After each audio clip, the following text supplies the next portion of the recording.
Good morning, everyone, and welcome to our business education program where we will be discussing the Clean Buildings Act. My name is Lizette Garby, and I'm the Director of Community Engagement and Policy here at the Greater Spokane Valley Chamber of Commerce. This webinar is presented in partnership with the Washington State Department of Commerce and aimed at really offering a targeted information and briefing for our businesses on the Clean Buildings Act, the timeline and implementation. Our role here at the Chamber is to engage, to educate, and to really continue to advocate for businesses regarding relevant public policy that might have an impact on our business community. On behalf of the Spokane Valley Chamber, we thank you for all you do, and we will continue to work to advocate on your behalf and find opportunities like this for continued collaboration. As we move forward through the webinar, please note that we will be recording the meeting so we can have it available later on the Chamber website.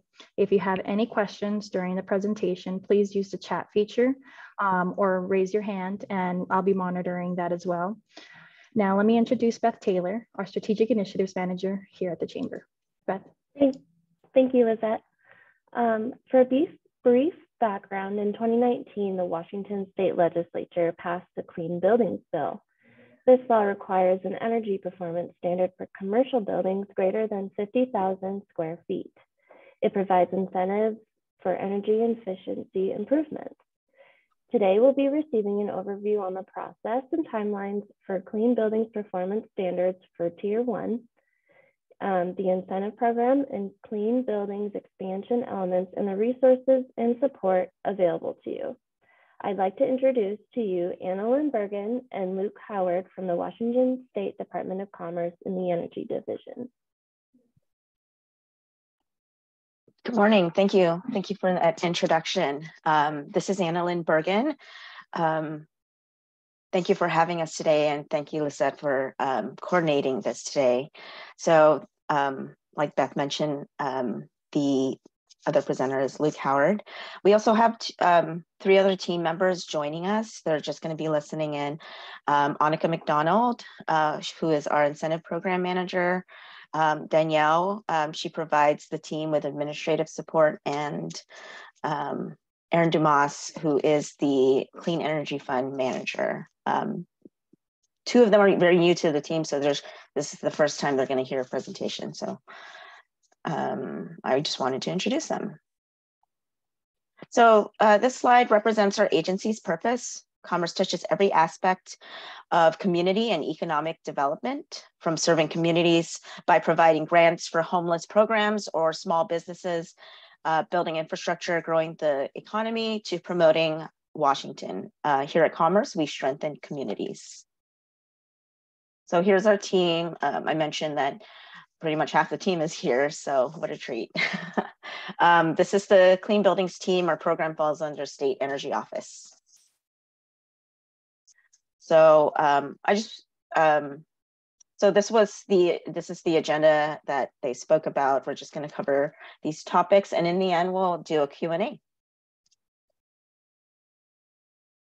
Okay, so this is the slide represents the why. So as Washington's population has grown, greenhouse gas emissions from buildings jumped significantly from 1990 to 2015. So existing buildings create unique challenges and opportunities as the state works to meet its greenhouse gas limits by 2030, 2040, and 2050. So energy efficient buildings are essential to meet our state's climate goals. Residential and commercial buildings are the second largest source of greenhouse gas emissions in Washington, accounting for 27% of the statewide emissions. So as a result of that, the Clean Buildings Law was authorized in House Bill 1257 in the 2019 legislative session, what was mentioned earlier. So this law charged Commerce with rulemaking, notifying building owners, administering incentives, and supporting mandatory compliance. So it is based on ASHRAE Standard 100, which covers energy efficiency in existing buildings. This is the reference standard. So Commerce has developed amendments to the standard, to Standard 100, to conform to the Clean Buildings legislation. So Clean Buildings Performance Standard is made up of 2 things: ASHRAE Standard 100 and the amendments. So you can find the integrated document developed by ASHRAE on our website, and I'll put the link in a little bit later today and share it with Lisette. So tier 1 requirements include meeting a building performance metric, either meeting an energy use intensity target or realize savings predicted by the implementation of cost-effective energy efficiency measures. And that's a lot of words, but they're all identified in the ASHRAE Level 2 energy audits and life cycle cost analysis. So Luke will go over that a little bit later. He'll go over the requirements and kind of the workflow of it. And down below is our website and our email address, and I'll put that in the chat as well, so you have it available. So the Clean Buildings Performance Standard applies to existing Tier 1 buildings. What is a Tier 1 building? So it is where the sum of a non-residential hotel and motel, dormitory floor areas exceed 50,000 gross square feet, excluding the parking garage. So some buildings are exempt, and Luke will also go over the exemptions in detail later. And I give the floor to Luke. All right, thank you, Annalyn. Thanks you all for joining us today. I hope you get something out of this presentation. I'm going to be getting into some of the technical requirements of the standard. We have plenty of time, so I hope to go slow enough to help you absorb some of this. The slideshow will be available to you after the presentation through the Spokane Valley Chamber. So reach out to them and you can get a copy of that. Some of these slides fairly detailed, and having a copy may be useful. So initial compliance with the Clean Building Performance Standard is staggered over a 3-year period, starting with the largest buildings and beginning in June 20 of 26. Future compliance is based on a 5-year cycle from these initial compliance dates. And the owners of covered commercial buildings are responsible for compliance with the standard by these scheduled compliant dates to avoid penalty. This is a process-oriented standard with long lead times to help keep compliance costs down. It is most cost-effective to start the compliance process early. Next slide, please. Okay, a lot of information on this. I'll be covering a lot of information on this slide. Again, you'll have access to these slides after the presentation if you want to re-review these. So this is a basic flow chart kind of showing the compliance paths. There are essentially 3 different compliance paths. So there's compliance through exemption. And we'll talk more detail about exemptions here in a few slides. Meeting the energy use intensity target or the investment criteria. So get started as soon as possible by benchmarking your building. So benchmarking is creating an energy use intensity, also known as an EUI for your building, which is essentially the KBTUs per square foot per year of your building. So it could be anywhere from 25 EUI upwards of 400, just to give you an example. The Clean Building Performance Standards requires Energy Star Portfolio Manager as the energy accounting system for the building. And this is where EUI will come from. So you create an account and work with the building's utility companies to upload consumption data in order to create this EUI, or energy use intensity, for the building. If the building is not metered appropriate to measure EUI, the alternate compliance path is through the investment criteria performance metric. Also, if the building is not,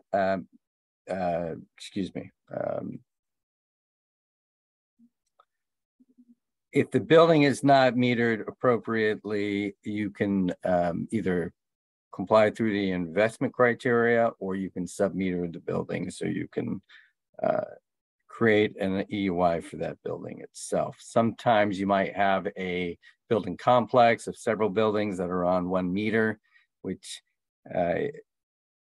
would make it difficult or impossible to create an EUI for an individual building without submetering. So the EUI, there's an EUI target for the building. And when we talk about meeting the EUIT, it means your energy use intensity for your building is equal to or less than the target set for that building type by the state. The EUI target can be developed concurrently with the EUI. The process for creating that target is outlined in section 7.2 of the standard. And again, just so you understand, the state has set specific EUI targets for different building types. So an office building has a different target than a school building or perhaps an aquatic center, for example. They'll kind of use different averages based on their use patterns. If an EUIT cannot be created for the building due to the presence of perhaps unlisted building activities, there's over 100 different building types listed in the standard with EUITs, but there may be some building activities that do not have a specific target, such as data centers. So if you cannot create an EUIT for the building, you must comply with the investment criteria, the performance of the investment criteria performance metric of the standard. Okay, so just to back up, there are 3 basic compliance paths: the exemption certificate, the investment criteria, or meeting the EUIT. If you comply through exemption, nothing else is required. You do need to apply for that exemption, and you will need to apply for that exemption every 5-year cycle. And the purpose for that is if the use of the building changes within that time period. So when you are complying through the investment criteria path or the EUIT path, you're also required to create an operations and maintenance program and an energy management plan.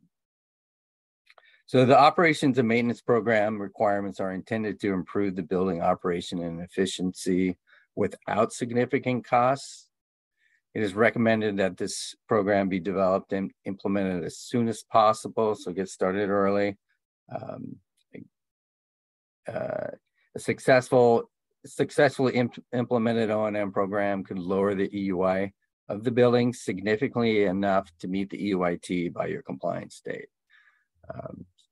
Operations and maintenance programs has been shown to lower energy consumption of a building by roughly 5 to 15%. So if your building's EUI is just a short distance above the target, implementation of that operations and maintenance program early may be enough to bring the building within compliance with the EUI target without significant investment in capital improvements.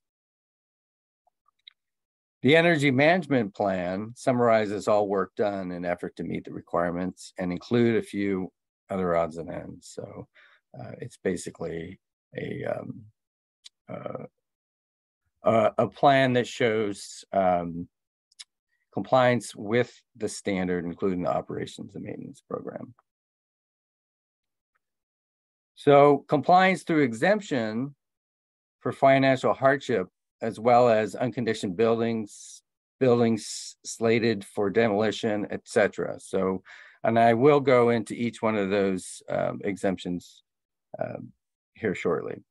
But a complete list of exempt structures, as well as details regarding compliance through exemption, can be found in Annex Z 4.1 for future reference. And again, Annalyn spoke of, you can find a integrated Clean Buildings Performance Standard document linked on our website. So you can download that from the ASHRAE website for free.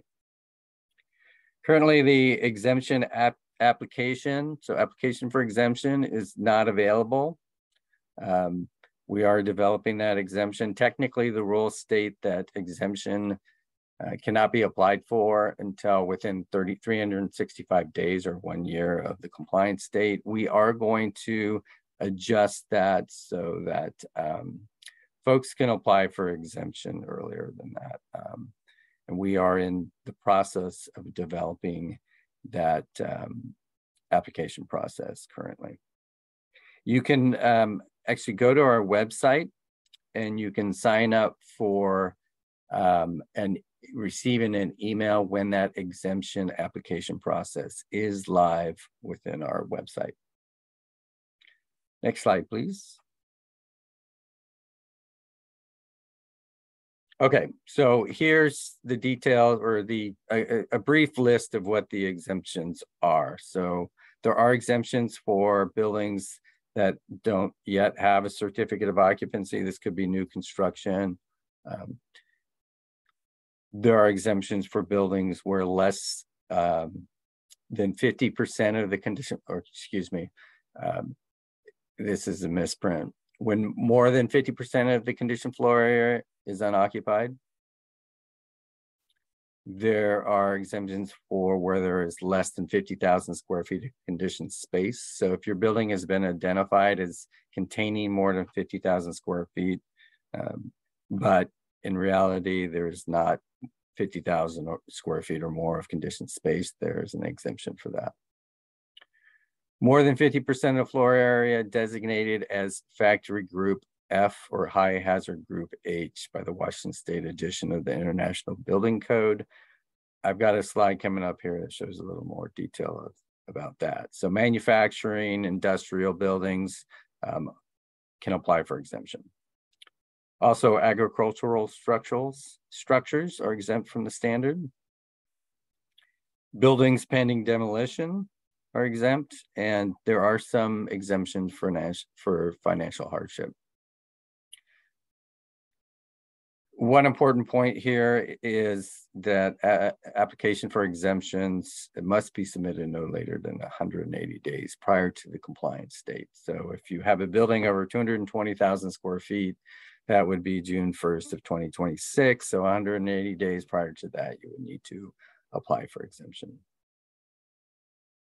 And there are some details within section Z of 4.1 that go into the acceptable documents required when applying for exemption. Next slide. Okay, I wanted to give a definition of agricultural structure.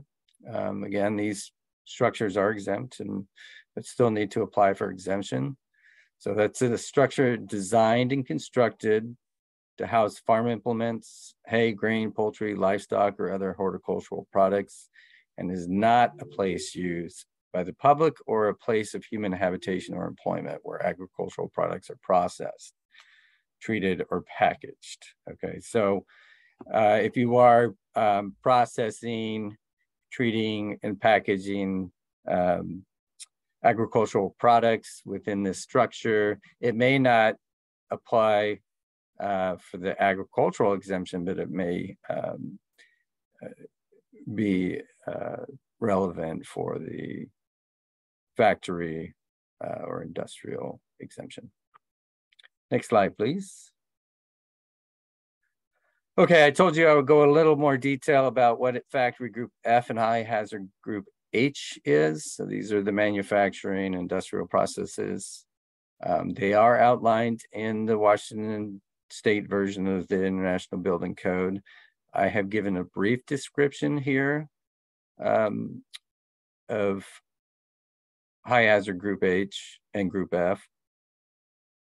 Within the Washington State IBC, they actually go into more detail of what different uses are considered in these categories. But in general, factory industrial group F is assembly, disassembly, fabrication, finishing, manufacturing, packaging, repair, or processing operations. And then the high hazard group H would be manufacturing, processing, generation, or storage of hazardous materials in quantities in excess of those allowed by the Washington IBC. So you can dig into the details in the Washington State version of the IBC. I have provided a link here where you can get a free access to a digital copy of this code. So you can look at the details there. Next slide, please.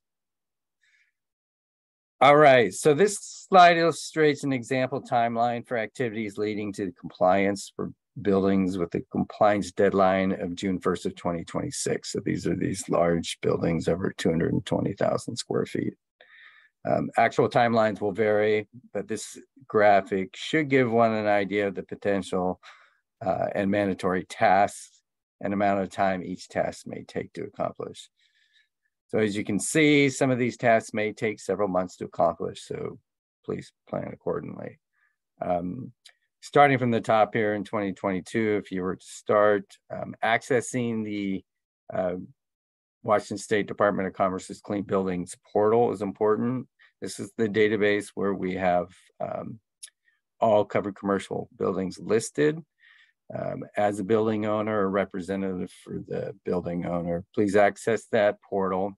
There are instructions to do so on our website, and you can also email us for more detail. Access it, check the information we have in there. We may need to do some corrections based, perhaps the gross floor area that we have in our records is not correct. Addresses, and so on. So concurrently, you can also start benchmarking the building. Again, that is by establishing an Energy Start portfolio manager account, and also teaming up with your buildings, the utilities serving your building. There is state law that utilities serving more than 25,000 customers must automatically upload the building's energy information to the Energy Start portfolio manager account upon request of the building owner. So the benchmarking is really important to establish which path of compliance you'll be pursuing, either the target EUI path or the investment criteria. If the building is not metered appropriately to create an EUI within Energy Start portfolio manager, this then establishes that investment criteria as your performance metric and helps direct you that direction. In the event that you will be pursuing the investment criteria as your performance metric for compliance, that will require an energy audit. You may still be doing an energy audit even if you're going to pursue the EUIT target, but it's certainly mandatory when you're pursuing the investment criteria. The investment criteria would be performing an ASHRAE Level 2 energy audit on the building, which establishes a list of energy efficiency measures. Those energy efficiency measures are then run through a life cycle cost analysis in accordance with Annex X of the standard. The standard only requires implementation of energy efficiency measures that are deemed cost effective by the Annex X investment criteria. Okay, so we've laid out our plan, or we've got an energy audit, so we can start laying out a plan for implementing and budgeting these energy efficiency measures. This can take some time to implement these energy efficiency measures depending on the depth and breadth and the size of the building. The standard requires, if you're meeting the EUIT or the investment criteria, it requires a period of measurement and verification. With the EUIT performance metric, the measurement and verification is just measuring and verifying that the EUI for the building is equal to or less than the target. For the investment criteria, The measurement and verification takes at least 12 months of data to show that post-implementation of those energy efficiency measures, at least 75% of the projected savings is actually met. So next would be the energy management plan, the O&M program development and implementation. This can be started on immediately, be ongoing, but it must be complete by no later than July of 2025 for buildings that have a June 1st, 2026 compliance date. The O&M program must be implemented at least 12 months prior to the compliance date. Again, measurement and verification can happen anytime in these timeframes here, but it must be completed at least 12 months prior to the compliance date. If conditions exist where you are not able to measure and verify the EUI of the building meets the target, or you can't measure and verify that the savings have been met, that it's been predicted by the investment criteria path, you can comply for conditional compliance. You must comply no later than 180 days prior to the compliance date, but this gives you some extra time for measurement and verification. Some of the conditions of conditional compliance is, again, you must comply 180 days prior to compliance date. The O&M program must be implemented at that point, as well as all energy efficiency measures that have been developed from the energy audit. So if those are all in place, you can apply for conditional compliance, and let's say 12 months goes by, but you haven't been able to measure and verify that you're in compliance. Conditional compliance allows you to continue to monitor the building and evaluate whether there are any other energy efficiency measures that are cost effective to implement into the building in order to meet the measurement and verification requirements. And that can go on for the whole 5-year cycle. There's also a condition of conditional compliance where you can implement phased implementation of specific energy efficiency measures that have been deemed to be cost effective by the energy audit and the life cycle cost analysis, but that specific equipment has not yet reached its end of life. So for example, let's say you have a mechanical piece of equipment that has been deemed to be cost effective to replace with a more efficient equipment. However, that equipment is still operating and has been deemed to be, it has not met the end of its life yet. That phased implementation, as long as you have in your energy management plan, a plan for replacement when it reaches the end of its life, then it can be delayed. Again, the compliance date for buildings greater than 220,000 square feet is June 1st of 2026.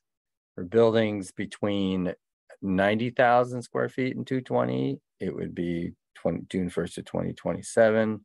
And for the covered commercial buildings between 50 and 90,000 square feet, their compliance date is June 1st of 2028. Next slide.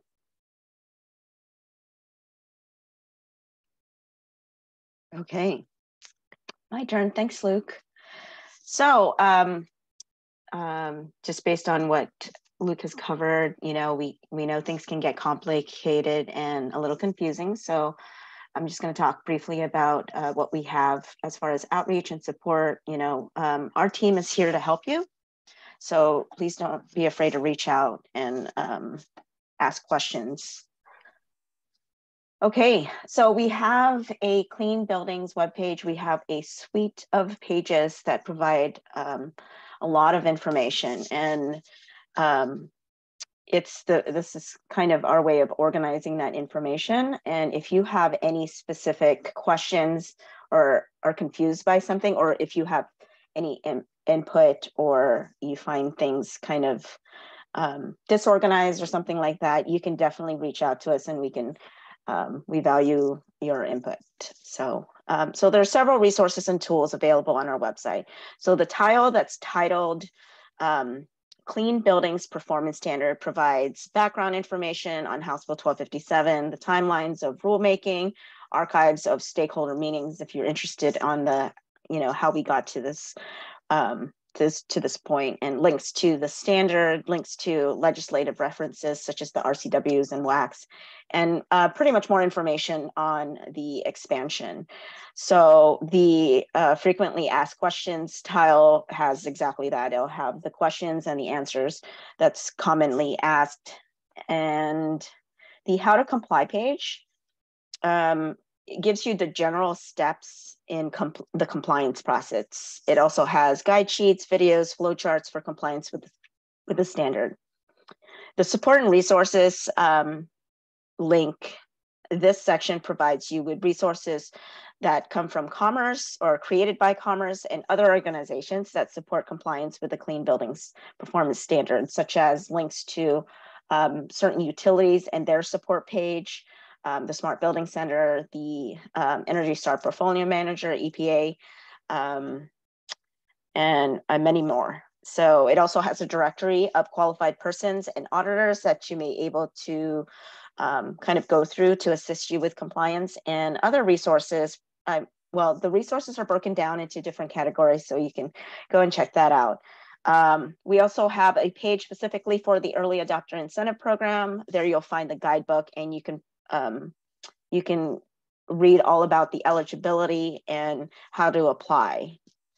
And lastly, the Clean Buildings portal that essentially has some information and the link to the portal and how to get access to the portal. You'll find more information there. So the portal. So the portal is, like Luke said, it's a database of all Tier 1 buildings and provides Tier 1 building owners a secure system to manage their building's compliance with this performance standard. So you can submit the Early Adopter Incentive Program application, and you can verify your building and parcel information. There you will also find in the future the application for the incentive program. And again, once you have access, we ask that you review your information. We may not have everything all right. A lot of the information that we received is maybe outdated, and they come from the assessor, county assessor. So you may have a different square footage, and we would gladly make those changes for you. So let me just talk about the incentive program.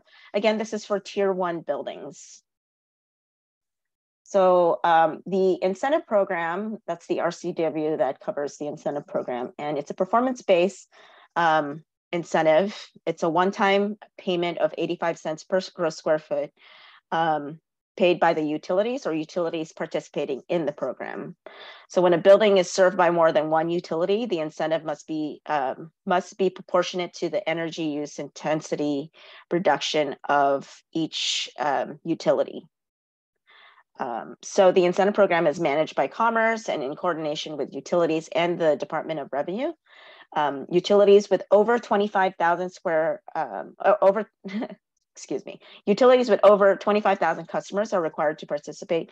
And for utilities less than 25,000, it's a voluntary program. But if you are served by those utilities with 25,000, please reach out to them and kind of let them know. And so they can reach out to us and maybe learn more about it. And you can encourage them to participate so that you can be part of this incentive program. So the payments are issued to the building owners by their participating utilities. These utilities must be receiving a tax credit, the public utility tax liability credit, and utilities who do not pay that tax are not eligible to participate. It's important to note that this is a state incentive and can be administered in addition with utility conservation incentives. So if your utility provider is providing incentives, you could use this money as well. You could use other state grants along with this program as well. So eligibility. Buildings eligible to apply for the incentive program must be a Tier 1 building as identified in the Clean Buildings Performance Standard, or a multifamily residential building with over 50,000 square feet. They must have a baseline weather normalized EUI that exceeds its applicable target. So based on the target that you've identified, it's at least 15 kBTU above. So 15 EUIs above the target set. So if you are a school and your target, I don't really know the target for school, but let's say it's 45, it would be 15 above 45. If your EUI is there, you would be eligible. And must be served by at least one electric utility, gas company, or thermal energy company participating in the incentive program. So for additional information, just please visit the program page. I'll enter it in the chat a little later. If you have any questions, Annika is on the line if you have anything specific to ask. Yeah, Anna, before we move on, I just want to clarify that although the early adopter incentive is available to multifamily residential buildings over 50,000 square feet, they are not required to comply with the Tier 1 Clean Building Performance Standard. Yes, correct. Thanks. Thank you, Luke. Can I make one other note also? For those of you, this is the Spokane Chamber of Commerce. I know that Avista is your utility, your primary utility there. They are participating in the incentive program. So they are already preloaded into the portal when you complete your application. Okay. So let me briefly talk about the expansion. So on March 25, the Governor Inslee signed the Clean Buildings expansion into law. The expansion applies to 20,000 square feet or larger, adding a new second tier, which includes multifamily buildings. So the first phase of the bill would require benchmarking, operations and maintenance, and the energy management plan. It does not require building owners to meet any type of performance metric. That's only the first phase. So however, Commerce would recommend a performance standard in 2029, which would become effective in 2031 following the legislative session. Commerce is charged with rulemaking, notifying building owners, administering incentives, creating a small business economic impact statement, and supporting mandatory compliance. So rulemaking is not scheduled yet, but it will be. Please join us during the rulemaking process so that you can engage with us.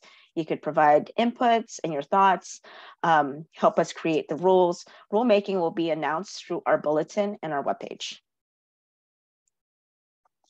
So the expansion includes an incentive program with an additional $170 million for Tier 2 buildings at 30 cents per square foot. So there's possible enhanced incentives for some multifamily buildings.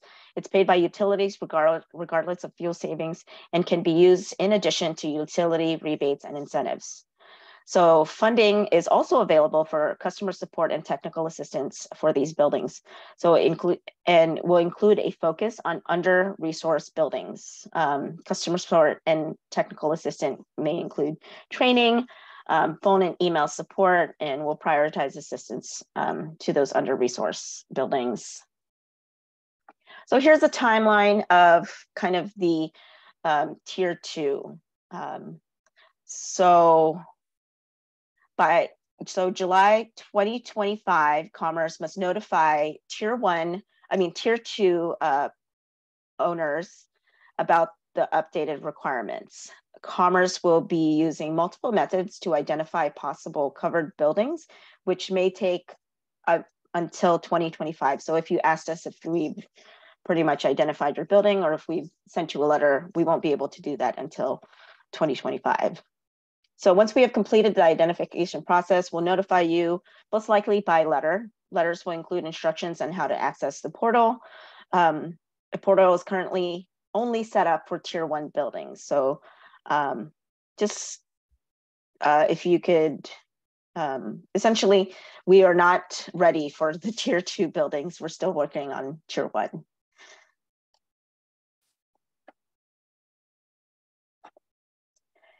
And the slide pretty much summarizes the difference between 1 and 2. I won't read it, but I'll give you a moment to kind of review the difference in the buildings greater than 50,000 and those between 20 and 50,000. Yeah, and the big thing to note as far as the difference between the two, again, is that Tier 2 will not have an initial performance metric. So it would be the energy management plan, benchmarking, and an operations and maintenance program.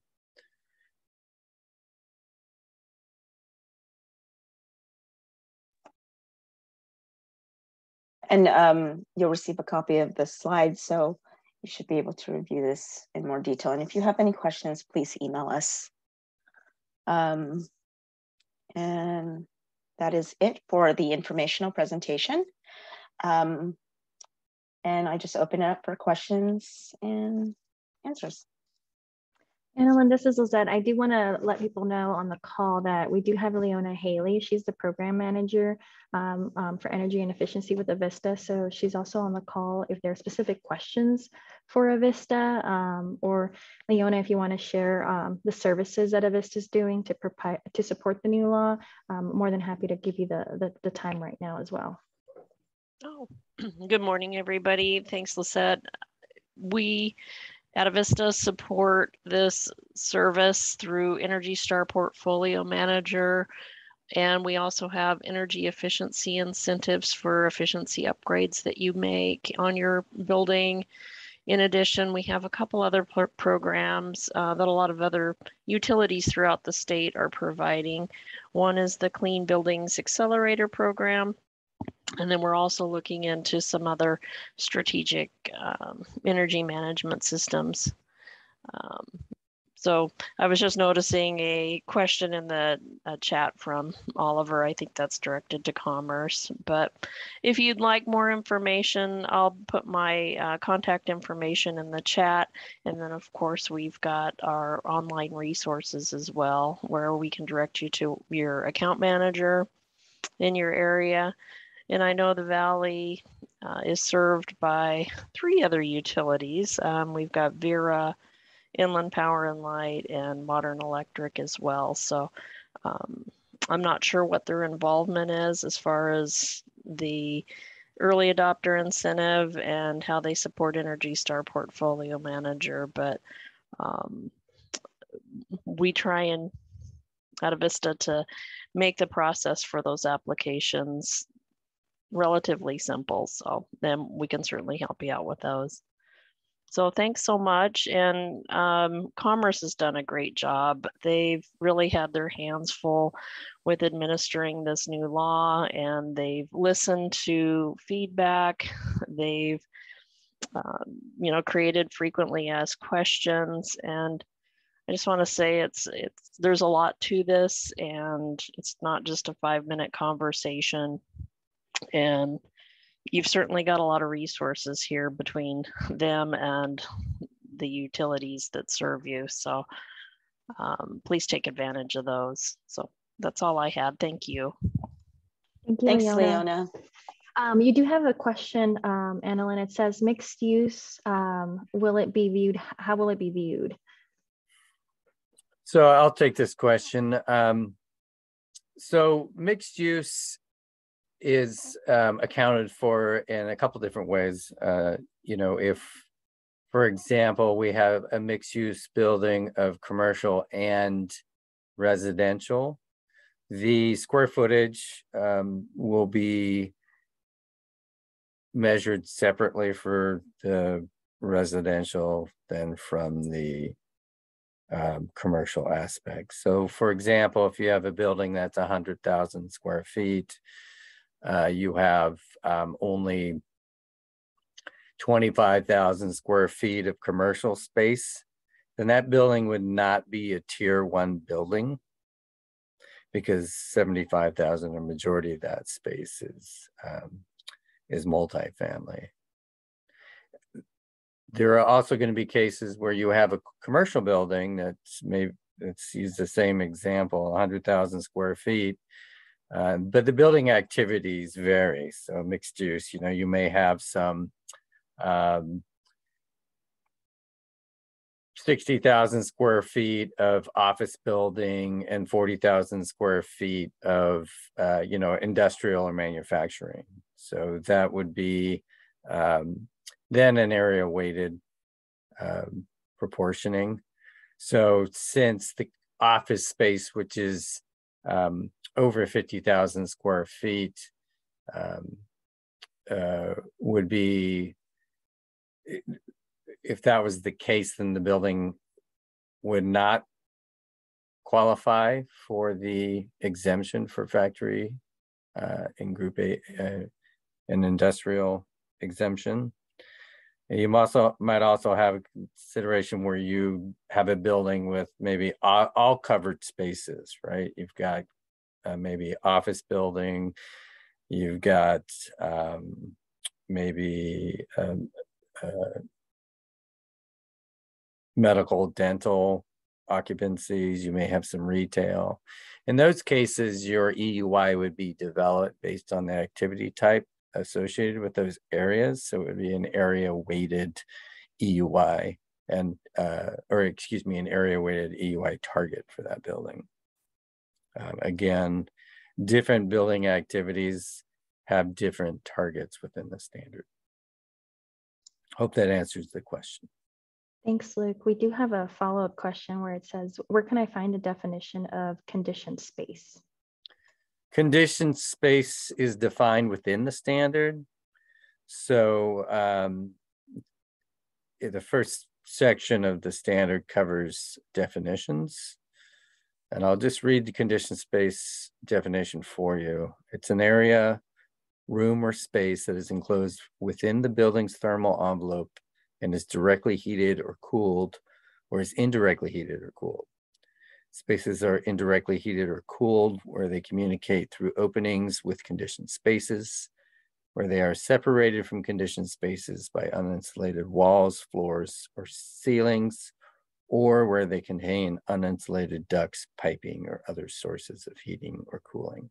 So that's a pretty lengthy definition, but you can refer to it again in the Clean Building Standard.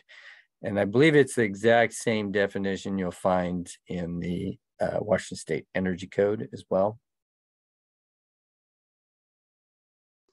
Perfect, thank you. I do want to open it up if anybody else has any questions or wants to share on some of their work that they've been doing overall on education and overall outreach. Please feel free to use this time now by either raising your hand or putting some information and links on the chat box for everybody. So I'll give everybody a little bit of time as far as if you have anything to share, or if you have any questions specifically for Commerce or Avista.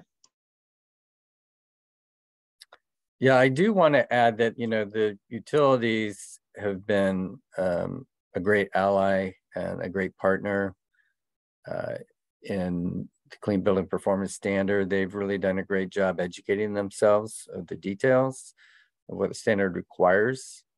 And they are, again, developing resources to help building owners in implementation of the standard and meeting compliance. And Commerce's early adopter incentive program can be combined with any utility rebates and incentives. So we encourage all building owners to work with their utilities to optimize available funding. Perfect, thank you. If there's no other questions, I at least want to make sure we give you the information that, oh, I see Emily put in a little information.